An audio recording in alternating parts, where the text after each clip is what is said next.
Silvinho e Hernan Crespo correm risco de demissão? No vídeo de hoje do canal do Nicola te conto o que eu ouvi de dirigentes do Corinthians e do São Paulo sobre o tema. Também vamos falar sobre mais um enigma, o último, de Marcos Braz, e que parece envolver o Daniel Alves. Cheguei a trocar mensagens com o Marcos Braz, vou trazer mais bastidores a respeito dessa história. Bora contextualizar sobre a excelente campanha do Atlético Mineiro com mais uma vitória fora de casa e o Palmeiras. Será que o Palmeiras vai terminar 2021 sem títulos mesmo? Para completar, bora repercutir o ótimo início de temporada do Vinícius Júnior, super elogiado em Madrid.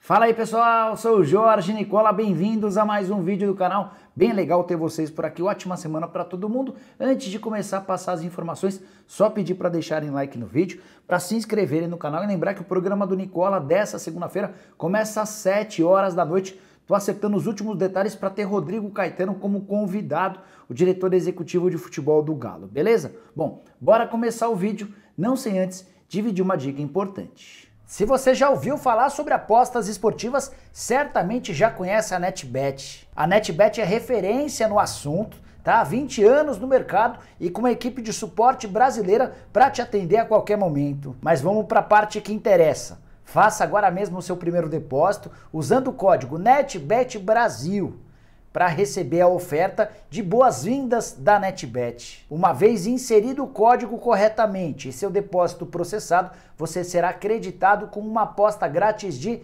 100% do valor do seu primeiro depósito, até R$ 200 mais R$ 20 no cassino ao vivo, além de 10 rotações grátis em Las Vegas. Então não perca essa oportunidade, clique já no link que está no comentário fixo desse vídeo para você acessar o site da NetBet e ter direito a todas essas vantagens. Não vai ficar fora dessa, hein? netbet.com.br, o site dos campeões. Agora sim, bora começar o vídeo falando sobre Vinícius Júnior, que tem barbarizado nesse início de temporada com a camisa do Real Madrid. Nesse final de semana, o Real fez 5-2 no Celta de Vigo e o Vinícius Júnior foi eleito o melhor em campo. Super elogiado por todos, pelo técnico Carlo Ancelotti e até por Benzema, que tempos atrás reclamou do Vinícius Júnior. O Benzema chegou a dizer o seguinte sobre o atacante brasileiro, abre aspas, é um fenômeno, é muito bom e eu falo muito com ele, dou conselhos, porque sei o que ele está pensando. Ele nos ajuda muito e é um grande jogador. Vinícius Júnior participou ativamente da partida, foi titular nesse jogo e chegou ao seu 4º gol em 4 partidas na atual temporada. A curiosidade é que ele nem começou o ano ou essa temporada como titular, mas aos pouquinhos vem rendendo e já está bem próximo de alcançar seu recorde de gols com a camisa do Real Madrid. A temporada em que ele mais fez gols foi de 6 gols, agora em 4 jogos já tem 4 gols marcados. A tendência é que, continuando desse jeito, ele se torne um protagonista no Real Madrid e um candidato à vaga de titular na seleção brasileira. Bora falar agora sobre o Atlético Mineiro, que campanha espetacular no Campeonato Brasileiro, com a vitória por 2-0 contra o Fortaleza no Castelão. O Atlético chegou a uma marca impressionante de 10 vitórias nos últimos 12 jogos do Campeonato Nacional. E esses 2 jogos sem vitória foram de empates. O time não perde há 12 partidas na Série A. Vitória sobre o Fortaleza com gols de Zaratio em bonita jogada do Vargas e outro gol do Júnior Alonso de cabeça, os estrangeiros definindo a vitória atleticana no Castelão. Não é fácil, vão ser poucos os times que vão conseguir vencer o Fortaleza por lá. Com esse resultado, o Atlético chegou a 42 pontos em 19 partidas, abrindo 7 pontos de vantagem para o Palmeiras. Tem uma vantagem ainda maior em relação ao Flamengo, a vantagem é de 8 pontos, mas o Flamengo ainda tem mais 2 jogos por fazer e pode diminuir a vantagem para 2 pontos em relação ao Atlético Mineiro.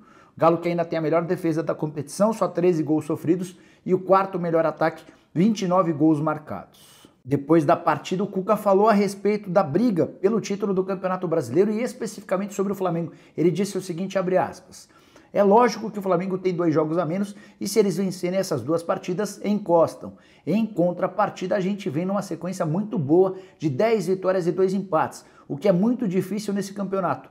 Mas eu não diria que é só o Flamengo o adversário. O Palmeiras é adversário, o Corinthians está crescendo e qualquer equipe dessas, o próprio Fortaleza, pode se dar muito bem e dar uma disparada e encostar na parte de cima, fecha aspas. Queria, antes de mudar de assunto, perguntar para você, quem são os clubes que de fato brigam pelo título do Campeonato Nacional? Para mim essa briga vai ficar em poucas rodadas, restrita a Galo e Rubro Negro. Bora falar agora sobre o Palmeiras, que tropeçou em casa diante do Flamengo com o time completo titular. Foi derrotado por um Flamengo com 10 desfalques, derrota por 3-1 de virada. Daqui a pouco a gente fala sobre a ótica rubro-negra. Bora nesse momento falar sobre o Palmeiras. Verdão que, ao que parece, vai terminar a temporada de 2021 sem títulos. Já foi eliminado da Copa do Brasil, não conquistou o Campeonato Paulista, está ficando cada vez mais distante do Atlético no Campeonato Brasileiro, diferença de 7 pontos, e vai ter a Libertadores como seu último grande trunfo. Está na fase semifinal e tem o Atlético Mineiro pela frente. A grande questão é, quais os impactos de uma temporada de 2021 sem taças para um elenco que custa 18 milhões de reais por mês? Maurício Gagliotti, o Anderson Barros e até o Abel Ferreira têm sido bastante cornetados. O Abel foi muito mal na escalação do time, especialmente nas mudanças. Ele tirou o Wesley, que era o melhor palmeirense em campo, inclusive foi o autor do gol que abriu o placar. O Flamengo acabou marcando outros 3 gols e venceu de virada. Se a gente pegar os últimos jogos do Palmeiras, só 2 vitórias nas últimas 8 rodadas. 2 vitórias, 2 empates e 4 derrotas. Derrotas para Fortaleza, para o próprio Atlético Mineiro, para o Cuiabá e agora para o Flamengo. Só para completar, outra coisa que tem incomodado bastante o torcedor alviverde é a falta de um camisa 9. E olha que opções não faltaram.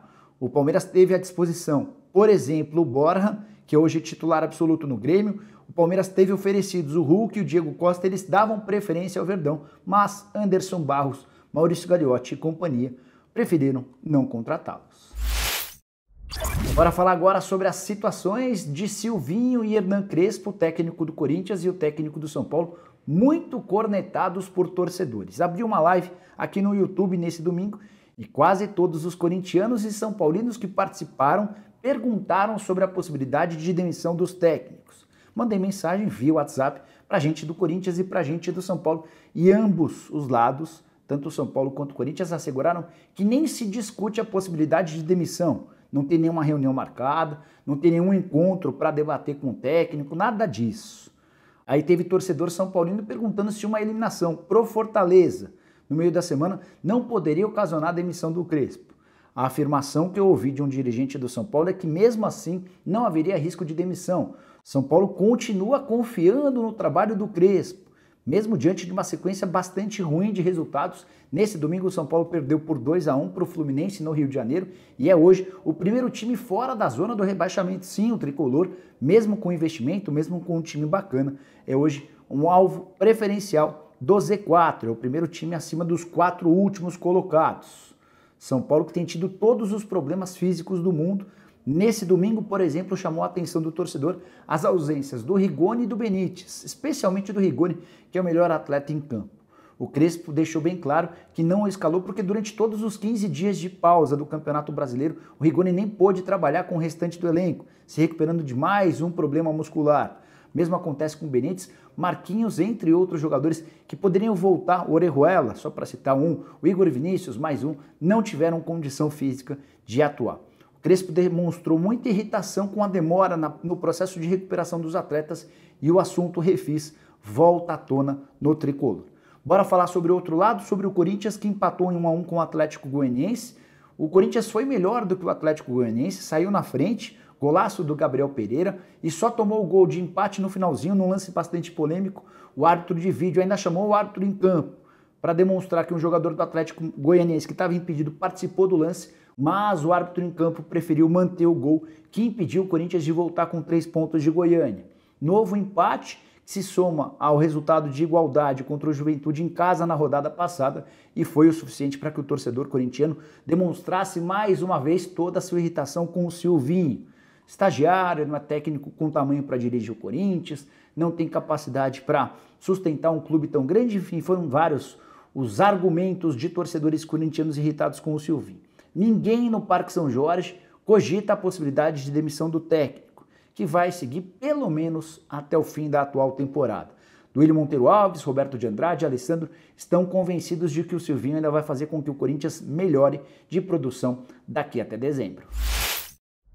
Bora fechar o vídeo falando sobre o Flamengo. Que baita vitória contra o Palmeiras, hein? Não tinha vários titulares e ainda perdeu a Arrascaeta durante o primeiro tempo. Saiu atrás no placar com gol do Wesley, mas com grande atuação do Michael, que marcou 2 vezes, e com outro gol de Pedro de cabeça, o Flamengo conseguiu outra vitória diante do Palmeiras. Já são 9 jogos sem perder contra um grande rival, com 5 vitórias e 4 empates durante esse período. Com esses 3 pontos, o Flamengo encostou no Palmeiras e segue sua caminhada rumo à busca pelo tricampeonato brasileiro. Mas o que eu queria falar sobre o Flamengo é sobre uma postagem, mais um enigma de Marcos Braz nas redes sociais. Ele adora fazer esse tipo de pegadinha. E a última postagem polêmica foi feita nesse domingo. O Marcos Braz postou a imagem de uma árvore acompanhada de uma bandeira do Marrocos. Ninguém no primeiro momento entendeu absolutamente nada, mas torcedores flamenguistas passaram horas estudando e tentando interpretar a mensagem do dirigente rubro-negro. E uma das constatações é de que a tal árvore é um juazeiro. Juazeiro é nada mais, nada menos do que a cidade onde Daniel Alves nasceu. Contei para vocês há alguns dias que dentro do São Paulo existe a suspeita de que Daniel e Flamengo já têm um acordo, até por isso a pressa do lateral em deixar o Morumbi. Bom, além dessa árvore, que seria ligada a Juazeiro, a cidade natal do Daniel Alves, tem a bandeira de Marrocos. E aí pouca gente conseguia entender qual seria a relação de Marrocos com o Daniel Alves. E aí um torcedor do Flamengo imaginou que o Daniel Alves seria uma estrela no mar vermelho de torcedores rubro-negros, aí ele forçou um pouquinho a barra, com toda a certeza do mundo.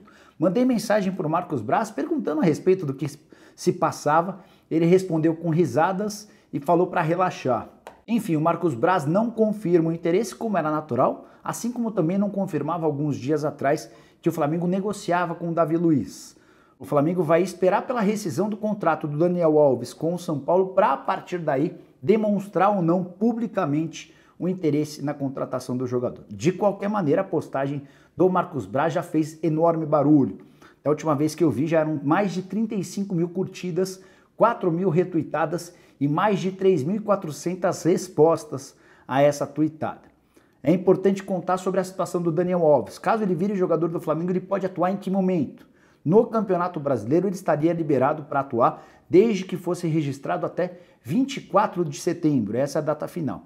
Como o Daniel Alves só fez 6 partidas pelo São Paulo, poderia jogar em qualquer clube da primeira divisão. Na Libertadores da América tem uma pegadinha. O fato dele ter jogado no São Paulo não seria um impeditivo para que ele atuasse pelo Flamengo nas semifinais da Libertadores. Mas o rubro-negro, assim como o Palmeiras, o Atlético Mineiro e o Barcelona de Guayaquil, só podem fazer 3 trocas na lista de inscritos. Essas trocas precisam ser feitas 72 horas antes da estreia nas semifinais. O Flamengo joga no dia 22 contra o Barcelona de Guayaquil. Nesse momento, o Flamengo já tem 3 jogadores para estrearem, para serem inscritos. O Kennedy, o Andrés Pereira e o Davi Luiz. Ou seja, se o Daniel fosse contratado, correria o risco de sobrar nessa lista, ou então o Renato Gaúcho e os dirigentes rubro-negros precisariam encontrar algum desses 3 jogadores para não fazer parte da lista da semifinal e de uma eventual final da Libertadores. Bom, pessoal, eram todas essas as várias informações que eu queria dividir com vocês no vídeo de hoje do canal do Nicola. Espero que tenham curtido o vídeo e deixem like. Quem ainda não se inscreveu no canal do Nicola, vai apertar esse botãozinho vermelho de inscreva-se. A gente se vê um pouco mais tarde com o vídeo e a partir das 7 horas da noite com o programa do Nicola. Conto com a companhia de todos vocês. Abraço, tchau, tchau.